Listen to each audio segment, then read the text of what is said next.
Hello and welcome to the Creative Soul Summit. I'm your host, Devin Walls, abstract painter, creative guide, and a true believer in the transformative power of making art. I've gathered 20 women from all different creative fields to talk about how their creative journey has changed their life, how they stay inspired, how they deal with self-doubt, and all things self-discovery, freedom, and healing through art. Today, I have Flora Bowley on with us, and I just have to say, I had so much fun during this conversation, which I think you'll see in the interview. I resonate so deeply with her perspective on creativity, and I've personally just learned so much from her over the years that it's been such an honor to be able to talk to her. For those of you who don't already know her, Flora Bowley is a painter, creative pioneer, gentle guide, and author of 2 books, Brave Intuitive Painting and Creative Revolution. Blending over 20 years of professional painting experience with her background as a yoga instructor, healer, and lifelong truth seeker, Flora's soulful approach to the creative process has sparked a new holistic movement in the intuitive art world by empowering thousands of people to courageously pick up a paintbrush through her books, intimate in-person workshops, and popular online classes. Flora lives with her partner Jonathan, his son, and their dog Pearl in Portland, Oregon. Her own vibrant collection of paintings can be found in galleries, shops, and printed on unique products around the world. Without further ado, I am so excited to present to you my conversation with Flora. Hello, everyone, and welcome to the Creative Soul Summit. I am here with Flora Bowley, and Flora has been such an important teacher on my own journey. She is somebody who really inspired me to start with acrylic painting. So I'm very happy to have here with us today. Flora, welcome. Thank you for being here. Yeah, happy to be here. Thank you. Awesome. So I want to just kind of start with talking about the style that you teach a little bit. It's so conducive to intuition and bravery and making mistakes and trusting and embracing the mystery. And I'm wondering how you developed this style that kind of embodies all those teachings.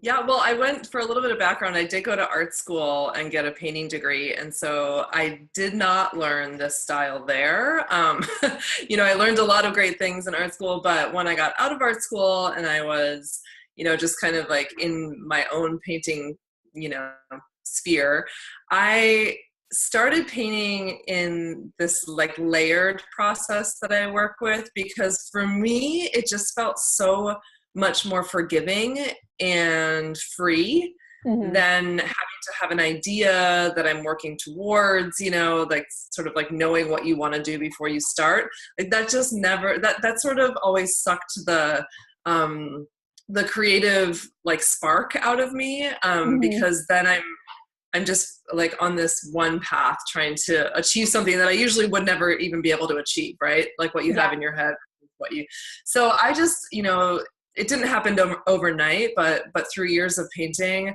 I just found that more and more, like I realized like what I love about painting is the freedom and is the spontaneity and the like how it all comes together in the moment, where it's this very like, it's almost like a presence practice in many ways. And so I just started to paint that way because it was like what made me feel most alive when I was painting. And so then eventually, it was many, many years of painting before I started teaching.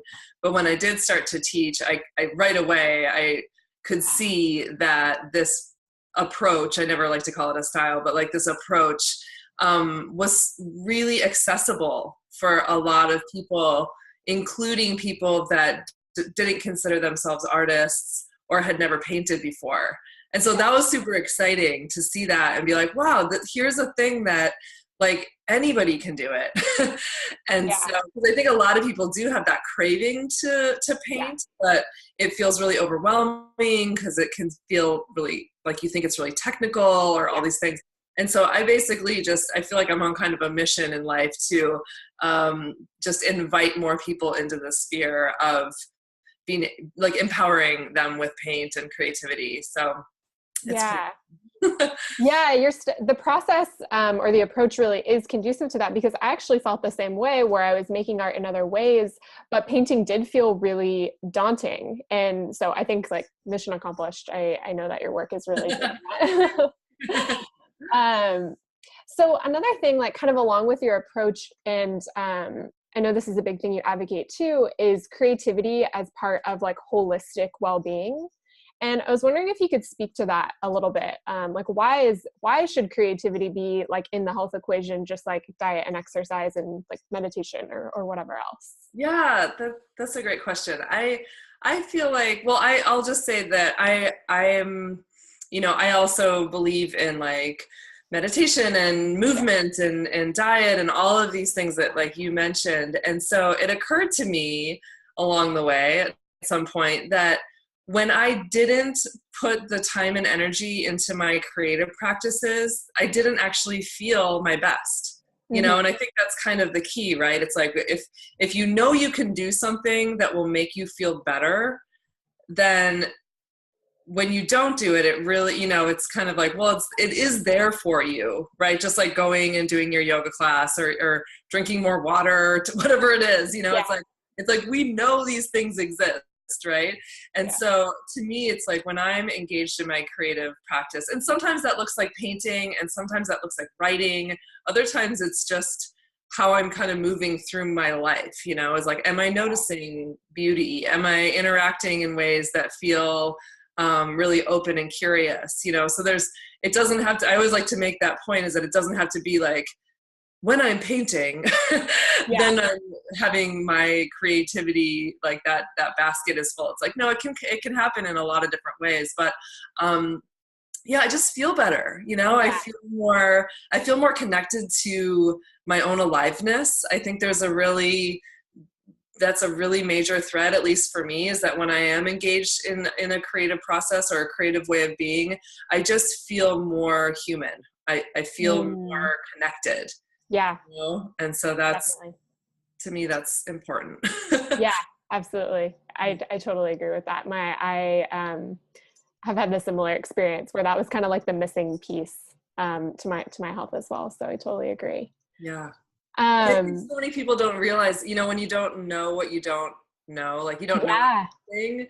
And I've seen, as a teacher of many people, I have seen this happen so many times where people don't even know that they're missing this part of their life. And then when they find it, it's like this amazing discovery. I mean, that's why I wrote my latest book is called Creative Revolution, because it really does like create big change in people's lives when they do connect to it. So it can be like a major overhaul of your whole life in some cases, Yeah, absolutely. And that ties in a little bit to something I wanted to ask you about as well, which is like, now you're really at this place where you're embodying this work of the holistic aspect and the art aspect. And I'm wondering if that was kind of a process to weave those two together, or if it was always kind of just inherently there. What's funny is that I for a very long time, these things kind of lived in separate places in my heart and mind, because I was a yoga teacher for, 15 years, and I was a massage therapist, and I've always been a I don't know, spiritual seeker, I guess you could call it, so I've always really been interested in all of those things, and they've been big parts of my life. But then I was like, and I'm an artist, oh, and there's that part of me that's like over there. Right. And so it honestly did take like just living my life and I think teaching, it's like whenever we teach, we learn so much about ourselves, right? That is like such a wonderful arena to like really realize what you're up to in life. Is like try to write a book about it, And so it did take a while for that to be like, oh, these are so two sides of the same coin. Like this is it's all connected. And then once it was really when I started teaching that I started to see it that way. And now it's like, I feel like there's just endless conversations and metaphors and practices. They all weave together in so many interesting ways. And so it continues to be something that I love to think about. And it's like never ending, Yeah, totally. And I wanted to ask you about that as well. And with the teaching I'm wondering how when you started teaching, if that influenced or changed your art practice at all, and like how those two have kind of danced together. Yeah, I think in some ways, for sure, it's like just that I remember when I got my first book deal and I was like, okay, I have to write a book about this thing that has always been entirely nonverbal. I mean, right? Like that's as visual artists, like we love what we do because we don't have to talk about it. No. Yeah. But all of a sudden I'm sitting there with this task of really writing and teaching about it. And so I had to, like I just said, get really clear on what it is I'm doing and why I'm doing it. And so I just think that layer of just self-inquiry and kind of knowledge about the process has shifted the work in some ways. It's kind of hard to say because I feel like my work is always shifting. Yeah, right. You know, and so it's like, I'm sure the teaching is a piece of that. But then also it's like all the other parts of my life are always kind of informing what I'm doing. So I will say one thing that I had to do when I started teaching was that I had to break my process down in some ways that I never had thought to do, or I never had to do because, for example, color was something that always, I shouldn't say always, but after a number of years painting, you just start to understand, well, like you don't mix these colors if you don't want to get mud, you know, or like you kind of understand your colors and then it just becomes second nature. Well, the first time I taught a workshop, within like a half an hour of everyone's getting their paints out, like every canvas was brown, you know?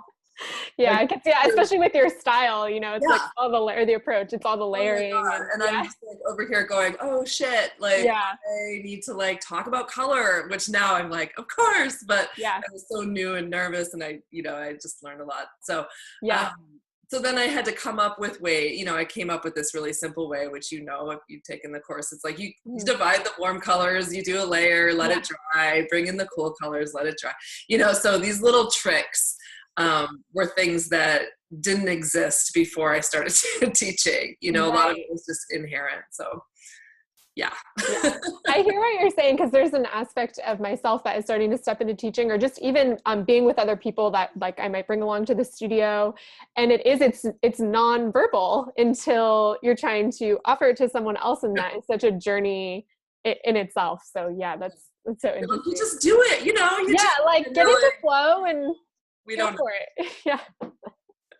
Totally. And it's tricky because I never want my process to feel like a step-by-step process where it's like do these things and get this result. Like that's so opposite of what I am teaching. And so it can be a little tricky to give. I like to describe it as like I'm giving you ingredients, you know, like if we're going to make a dinner, it's like you have to start with all these ingredients. So all these little tricks and things that will make it easier are like the ingredients, and then how you put it all together is completely up to you, you know? So it's linear and not linear at the same time.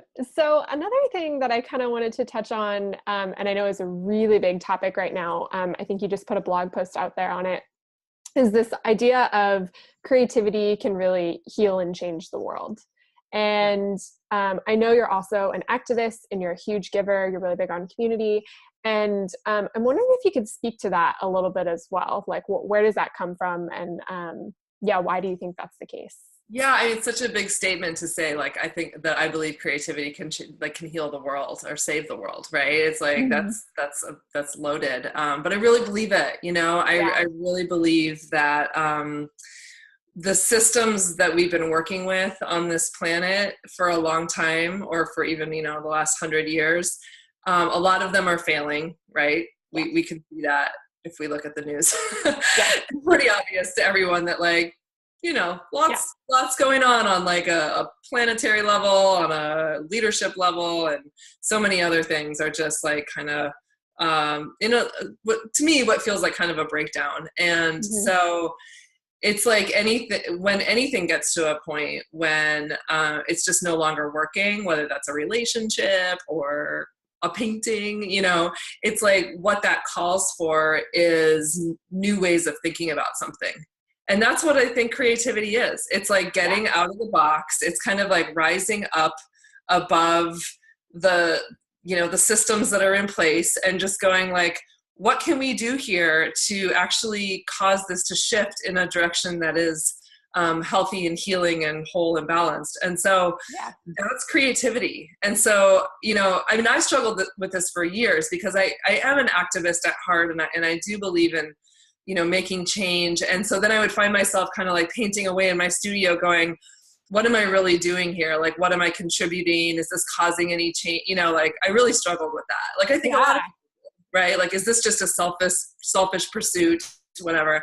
Yeah. And I've really come to a peaceful place around that because I have witnessed firsthand in myself and in thousands of other people at this point, how creativity does change us. It changes how we see, how we interact, you know, how we act. And it's so cliche, but it really is so true, is that change does have to start with us, you know? I do believe creating, like painting, for example, it's so empowering in that it, you know, you're creating something out of nothing. Like you have this big blank canvas, literally, there's nothing there staring at you. Yeah. And then you create something out of it. Like you're in the driver's seat of all those little micro choices that go into this thing. Mm-hmm. And so I think for a lot of people, and I was gonna say as women especially, and I think I had to pause to be like, do I want to say that? But I do think for women especially, I think it's really, I think it can be really transformative, you know, to be at the helm of your own, you know, choice making. And so it's like, if you spend hours and hours and hours doing that kind of behavior, creative making of things, it's like, it can't stay separate from the rest of your life because it's you, and you're the one that's flexing those muscles, you know, like you said in the beginning, like intuition, being brave, even though your brave choice might just be like, I'm going to use black, you know, it's like, that is great. A brave choice. Yeah. You know, in the moment that can feel like, oh my God, I don't know. But here's the thing. It's like using black in a painting is not going to like hurt anybody. Nothing bad's going to happen. You know, I'm always saying it's just a painting. Like it's a perfect place to practice being brave so that when you're in your life and you have that thing happen where you do have to be brave and there is more at stake, it's like you've been flexing your muscles, you know, if you have been practicing in creating this way. So on so many different levels, I feel like it really is something that can save the world. Yeah, absolutely. I totally agree. It's so potent and powerful and beautiful, really. And that also is something I want to touch on as well. And I think it goes hand in hand with what you're saying about saving the world, but on a personal level, you know, art and especially your approach to it is so healing. And I'm wondering if you can talk a little bit about like that healing journey. You know, how can we use art to navigate like really difficult things in our life? Because I know I certainly have. Yeah. That's a great question and conversation. Well, I'll just start by saying, you know, everyone's so different, right? We all have different things that we're working on healing. We all have things to heal. A big one for me has been my voice. And so I grew up really, really shy, really shy. Like I didn't want to talk. I didn't want to be the center of attention. I wanted to just kind of like be in the woods or like drawing, you know, like I was like that kid. And so for me, painting gave me a vehicle to express myself that was like so important because it wasn't getting expressed, a lot of things in other ways, you know. And then, you know, teaching actually really has forced me to get, you know, more confident in my actual voice, you know. And so it's like, I think that, you know, I have students come in, just to give you a quick example, you know, there's people that come in that are so comfortable in the wild and free. They can be wild and free all day long. They're just like, oh, you want me to throw paint around? No problem, right? Yeah. But for some of those people, the thing that comes up is that they don't know when or how to actually make commitments. Yep. Well, like, okay, yeah. I relate to that as well. Yeah. You know, it's like, yeah. So in a painting, when you're making a painting, as you know, you have to make commitments. You have to go, I'm going to make this choice and I'm going to go. And the nice thing about the way that I paint is that things, because it's acrylic, things can, change directions at any moment. So none of our commitments are like set in stone, like they might be with like watercolor or something like that. Yeah. But, it gives us this opportunity to go, okay, I'm going to practice like making, like believing in this thing and going for it. Right. Where I have other people that are very comfortable making choices, very comfortable kind of being in control, if you will. Yeah. But for them, what is a little harder is the letting go, letting go, closing your eyes, letting things smear and play and drip and, just be a little more fluid. And so for that person, the process really allows them to go into those spaces of that's uncomfortable territory, to let go or to change directions or to honestly just not knowing where it's going. That whole idea that we talked about in the beginning of like, we don't know where this is leading to, like that is so uncomfortable for a lot of people. Yeah. That's life, Yeah. Right? That translates so directly into our life because we really don't know a lot of things. We really are in a place of like mystery every day in some ways. And so I think there is a lot of healing that comes from engaging in this process where we can practice these ways of being. I always think it just comes back to the practice. Yeah, absolutely. Yeah, that's so interesting too. It's like you have people on both sides of the spectrum, and it's like this process is kind of like helping them heal towards the middle ground of working through whatever it is, because it's like whatever you have going on, painting will kind of bring that up, which is it will. I always say that it's like whatever you need to work on in your life, like it'll show itself. Yeah. Yeah, and that's something I wanted to talk about a little bit too, is like how do you advise people to navigate that, like when they're feeling super stuck? Or I know a lot of us really deal with like those really, really kind of mean voices and like self-criticism. And how do you navigate that? Or how do you advise people? Yeah, well, yeah, that's such a big question, right? That's like, yeah, sorry, you give the short answer. Of course, it's about all those questions. But no, just to touch on it, I think, well, I have a lot of things that I say around how to move through stuckness, and it depends on the situation. There's some times where I'm feeling really stuck. It's because I need to eat, or right, like just like take care of the animal. Like you need sometimes just it's that, or you're just tired, right? You just need like just be done, right?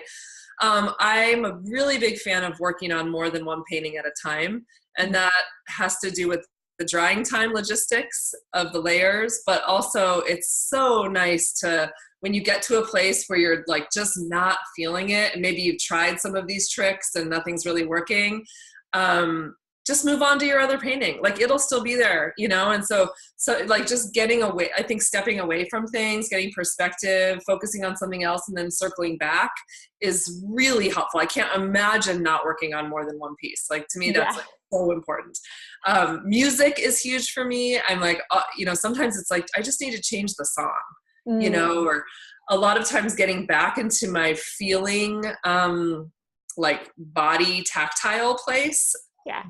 Takes me out of my overthinking place is really key. And so sometimes that means I close my eyes and start painting, or I'll paint with my non-dominant hand for a while, or I'll do some yoga, or, whatever it is that can get me back into like a place where I'm not up in my head so much. Cause I think we get up here and then we lose all connection to our heart, to our intuition, to our hands. And that's a really hard place to create from. Yeah. It's also a really natural place for humans to go. It's like, what's up with that? Yeah. We do that. I know. It's like, and as far as the inner critic thing goes, gosh, that's huge. Right. And I feel like I did a workshop recently with, Sark? She's amazing. She was a real creative pioneer. Like in the 90s, she wrote like Wild Succulent Women and all these books. Anyways, we did this workshop and she really talks a lot about the inner critic. And, she had us do these like role-playing things where we had a person that we kind of said like, okay, you're going to be my inner critic. And like, you say what they look like. And if they're someone like my mother or, trying to figure out where these voices are even coming from. Right. Yeah. Like I had a real epiphany around that where I was like, oh my God, that's actually, I don't need to say it here, but that's actually like coming from that person. Yeah. person, you know, not my mother, but, and it was like to put kind of a face to it, and then to be able to have we had a conversation with that person or that concept, was really healing, you know? So I think so often we just like have that like dialogue running in the back of our minds it's almost like subconscious because it's been there for so long, that to just kind of go, hey, like, who are you, you know, and why are you being so mean to me?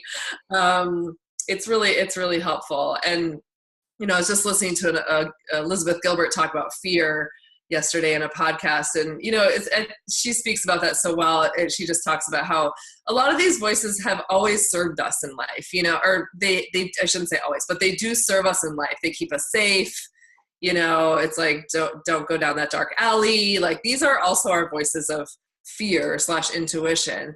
And so it's just that thing about when we're actually in the creative process, we need to acknowledge that has served us, that voice has served us, but it's not necessary right now. Like, I'm just trying to make a painting. Yeah. You know? Like, you can like go over there. And so I just think we need to like work with these things and not keep them so, you know, buried and shadowy, you know, it's like, let's just take them out. We all have it. Right. Yeah, absolutely. Yeah. I love that too about, kind of giving it like a name or a face or identifying it and realizing like, oh, that's not actually me. Yeah. And there's something kind of empowering about that. So yeah, I love that. That's cool. So one of the final questions I want to ask is, how would you advise someone who doesn't feel like they're creative? They're a little bit scared, a little timid, don't know where to start. How would you advise them to start a creative practice?